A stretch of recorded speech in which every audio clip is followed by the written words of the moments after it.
Bien, Carmen, tenemos a un invitado de lujo, Armando Ábalos, productor periodístico de Contracorriente. Bienvenido al programa, Armando, ¿cómo estás? Muchas gracias por la invitación, Carmencita, también maestro, por contarnos acá en el programa tan importante, PBO, y poder hablar un poco de la actualidad que nos está preocupando tanto y varios aspectos, ¿no? De temas judiciales, hay bastantes temas, estamos en un momento clave, creo, a nivel de la democracia, ¿no? Bueno, en primer lugar,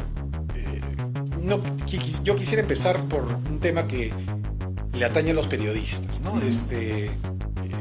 Porque tú eres un periodista de mucha trayectoria, pero en el Congreso se está promoviendo una ley para que solamente aquellos que hayan estudiado periodismo ejerzan la profesión. Y no sé si a ti te parece que ese es como una especie de filtro para que, digamos, muchos que, por ejemplo, no hemos estudiado periodismo, pero hemos estudiado derecho, hemos estudiado otra cosa, pero nos dedicamos al periodismo, quedemos fuera del abanico, ¿no? Entonces, en ese caso hay muchas personas que no podrían ejercer el periodismo.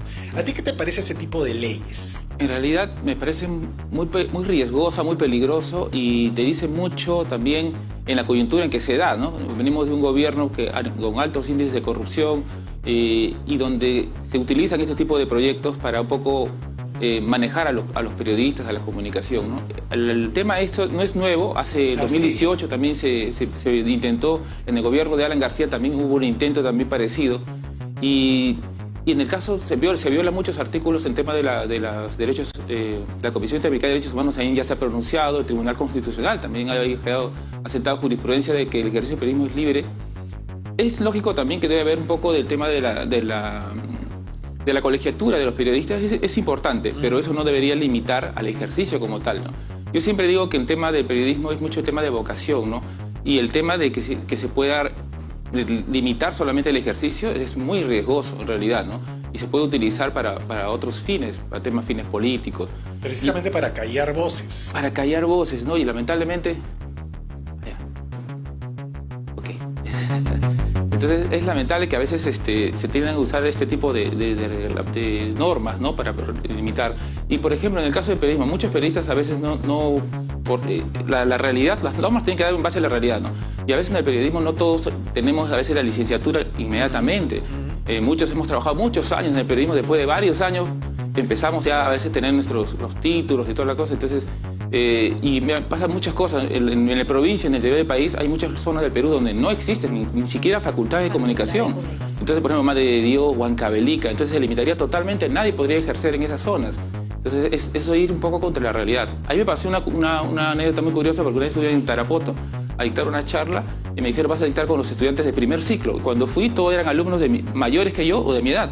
Y yo decía, ¿cómo es esto? Y era que la mayoría habían ejercido durante años la comunicación porque recién se estaban formalizando, ¿no? Y son gente que lo llevan con mucha pasión, ¿no? A veces el tema del periodismo es más por ese lado, ¿no? De la pasión. Y en el interior del país hay muchos ejemplos de buen periodismo también, ¿no? Por supuesto. Oye, Armando, muy buenas noches. Un placer tenerte.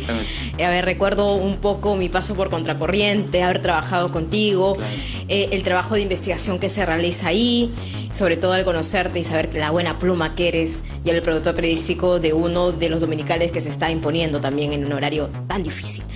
Preguntarte, y también porque lo he vivido en las calles, del trabajo periodístico que se tiene y sobre todo... si podríamos denominarlo de alguna forma, esa peligrosidad, ¿no? Que tenemos algunos hombres de prensa o mujeres de prensa que solamente queremos investigar, sacar declaraciones de políticos, nos exponemos a tanto y en definitiva, pues viendo también a otras colegas como Avellaneda, ¿no?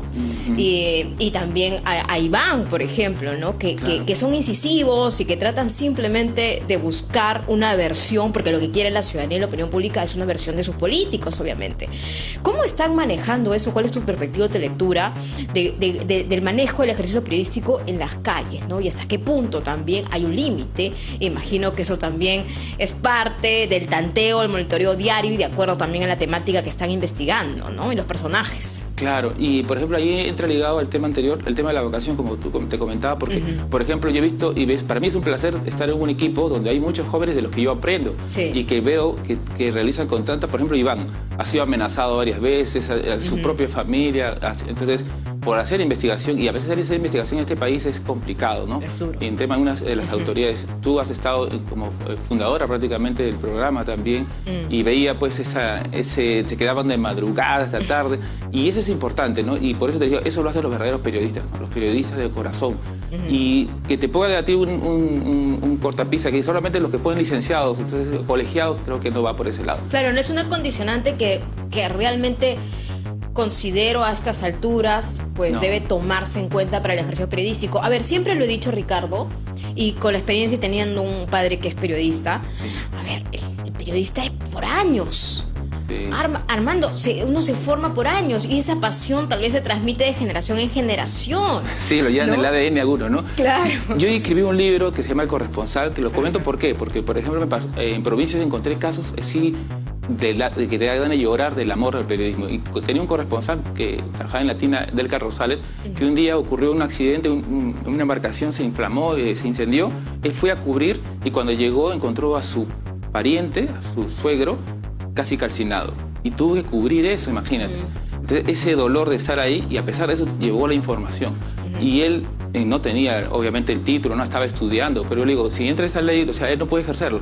No, pues, no. Entonces, pero solamente quiero complementar algo también con lo que decía Ricardo, porque yo considero, o sea, como periodista, en 15 años trabajando también en investigación y en varios ámbitos, ya sea digital y todo, yo creo que incluso los estudiantes de periodismo deben irse por otras ramas, prepararse en Derecho, especializarse en Economía, especializarse en Ciencias Políticas, porque el ejercicio periodístico se aprende en la calle, señores. Sí, el 80%. Entonces yo sí considero que debe haber abogados, deben haber economistas. Además, eso sucede en otros países del mundo, porque los periodistas se van especializando en diversos temas. Hay, por ejemplo, periodistas culturales que se especializan en cuestiones culturales, hay periodistas que se especializan en cuestiones judiciales, otros en cuestiones policiales, ¿no? Entonces, hay ramas, ¿no es cierto? Que uno, pero tiene que, digamos, formarse con otras, digamos, herramientas de saber, ¿no? Sí, totalmente. Y además el periodismo es como el amor, a veces te encuentras en el camino. Yo he visto colegas, por ejemplo, Dan Flores, que trabajó conmigo en gestión,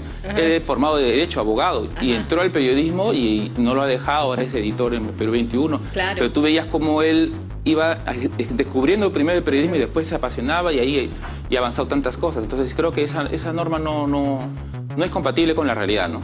Ahora, yo quiero preguntarte algo con respecto también al trabajo periodístico, el ejercicio ya en calle. A ver, nosotros los periodistas estamos expuestos, sobre todo los que siempre estamos en el campo, a diversos temas, ya sea pues cuestiones por política, por protagonistas que seguimos el paso, pero también desastres, ¿no? O cuestiones que ya no están a nuestro alcance. Por ejemplo, ahora estamos viviendo el ciclón Yaku. Los periodistas deberíamos tener también un seguro. Y los periodistas deberíamos estar protegidos porque realmente exponemos nuestra vida diariamente para conseguir la información, informar o dar la noticia de primera mano. Hay muchas cosas por avanzar en ese aspecto, ¿no? El tema de, como tú dices, el seguro, que no existe en casi ninguno de los medios. Sí. Y a veces, bueno, yo varias veces he estado en tiroteo, varias veces me han matado, casi me han matado. Y lo único que me acuerdo que me dieron de ¿cómo se puede decir? De celebración fue una pizza, una vez me dieron, así que buena chamba, y estoy con la pistola acá todo, y dijeron una pizza, qué buena chamba. Y entonces, no, pues no, yo pienso que no hay compatible con esas cosas. A veces es algo que mucho todavía tenemos que hacer. ¿Y por qué crees que en el Perú falta eso? Porque, digamos, en otros países del mundo, en Estados Unidos, por ejemplo, hay gremios muy fuertes de periodistas que digamos, protegen con seguros, protegen con una serie de, digamos, de herramientas, como dice Carmen, a sus periodistas, ¿no? Entonces, ¿por qué en el Perú somos tan informales también en eso? Es decir, queremos mucho que el periodista informe, que el periodista vaya acá a la quebrada, que vaya a hacerle las entrevistas al político, el periodista recibe amenazas, en fin, en México reciben cabezas de periodistas, en fin, son cosas espantosas, pero ¿por qué nosotros no hemos avanzado en, digamos, ya que nos están pidiendo estándares profesionales como en los títulos, también no se avanza en lo otro? Por ejemplo, un seguro, como dice Carmen, para periodistas, o formalizar más la profesión. Claro, y eso es una tarea pendiente, y que los periodistas tenemos que hacer un poco causa común en eso, ¿no? Porque hay bastantes cosas que laboralmente es mucho por avanzar, ¿no? Y un tema también me gustaría tocar es que ahora, a raíz de esta profesionalización, hay un problema también que está surgiendo, y son las prensa alternativas, ¿no? Hace poco me quedé con Carlos Paredes, así, en una pieza, al ver a uno de Rimac Yacta, creo, un periodista, supuesto periodista, entre comillas, digo, lanzando piedras mientras grababa una marcha. Entonces digo, ¿cómo el periodista va a lanzar piedras? Y lo tenemos en imágenes, se le ve a él con su chaleco de prensa, transmitiendo en vivo y lanzando piedras a la policía. Digo, ese no es periodista, de ninguna manera, o sea, no hay forma, ¿no? Entonces ahí tú ves que hay una forma también de regular, no tanto el ejercicio como tal, sino estos medios, ¿no? ¿Quiénes están haciendo ahí? Y le están creando mucho daño al periodismo. Nosotros tenemos que tratar de hacer bien periodismo, y es una de las formas de que podemos contrarrestar a este tipo de personas, ¿no? Sí. Ahora, te quería preguntar por lo siguiente. La Fiscalía ha abierto una investigación contra periodistas por sedición. Hay varios periodistas metidos ahí en esa denuncia.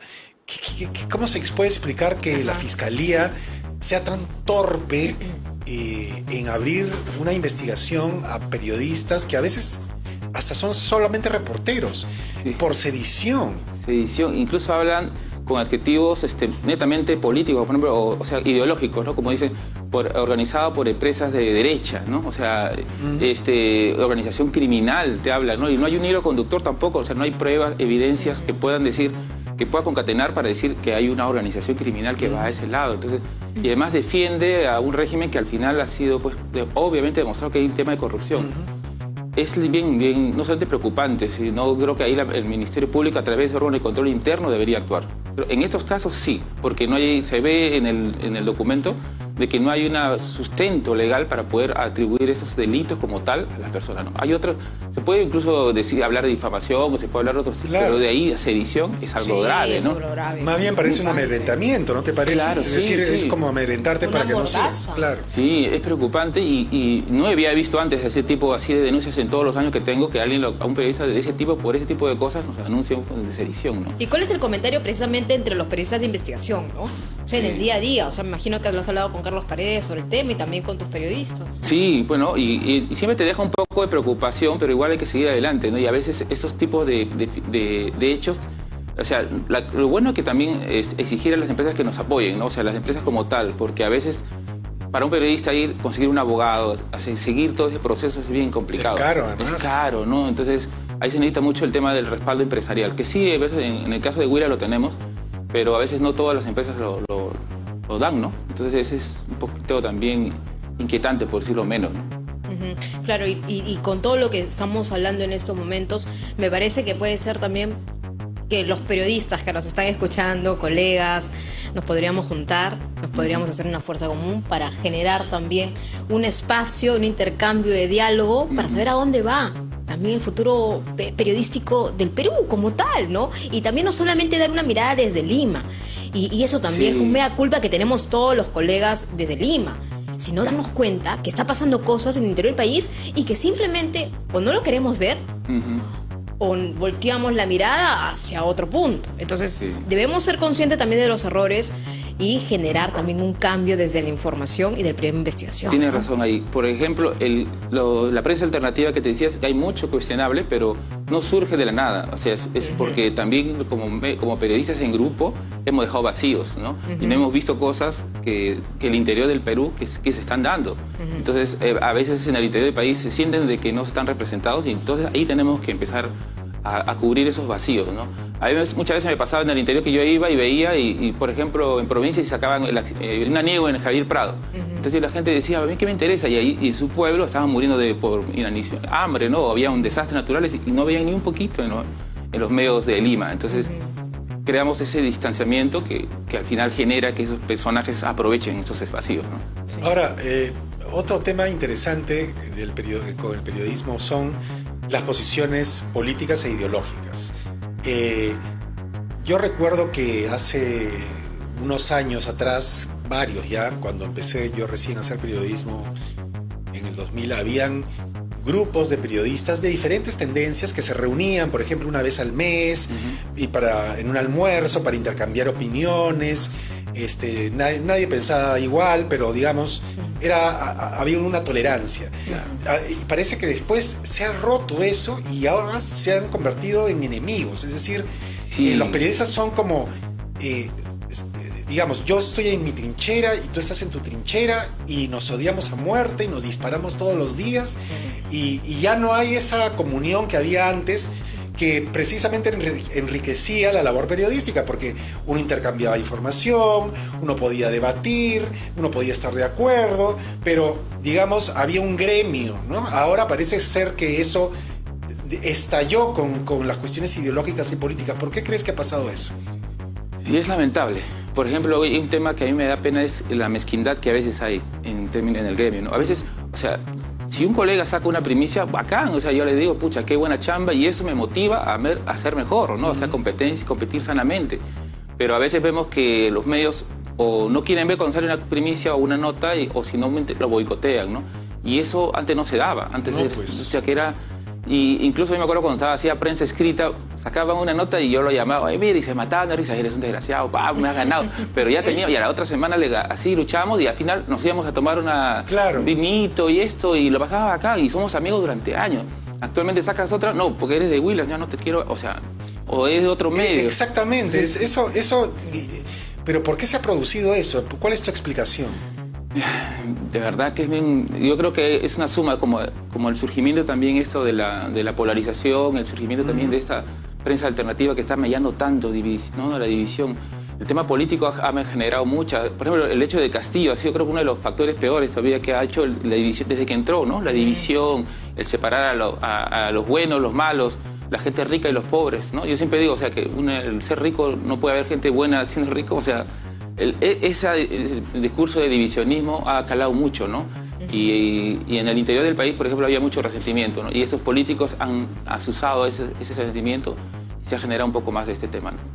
Sí, la verdad lo que tú comentas también nos lleva a una reflexión, Armando. Yo te agradezco por estar aquí, de verdad te ha sido una conversación muy enriquecedora, hablar del periodismo, hablar también del ejercicio. Se vienen nuevas cosas en Contracorriente, muchos éxitos, sigan los éxitos. Muchas gracias, estamos justo nominados a los premios Luces, ojalá en estos días ya salen los resultados, así que estamos esperando. Vamos, que se siga haciendo un buen periodismo desde todas las frentes, desde todas las trincheras, y que también se respete el crédito, señores, porque quien hizo un reportaje de investigación se le debe citar. Así es, mucha suerte. Sí.